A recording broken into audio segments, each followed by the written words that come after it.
زمونږ بعضې ورونه په خارجي ممالکو کې اوسیږي او په خارجي ممالکو کې رخصتي د هفتې او د یکشنبې په ورځ باندې ده او د جمعې ورځې خلک مکتبونو ته ورځي.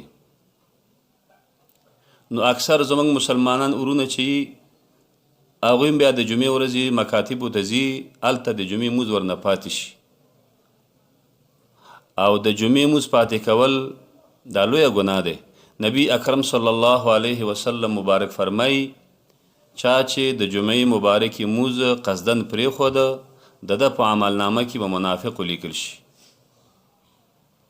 نو په همدې خاطر باندې چې الله جل جلاله خفه نشي او د خپل دین او د مذهب نه مخالفت را نشي، نو کوم ورونه چې زمونږ په خارج کې اوسیږي هغوی د خپل ادارې نه رخصتي واخلي چې د جمعې مبارکې ورځې موږ نشو راتلی، ځکه په موږ باندې د جمعې مبارکې ورځې لمانځل او د دې قدر او په دې کې عبادت کول دا په موږ باندې لازم دی.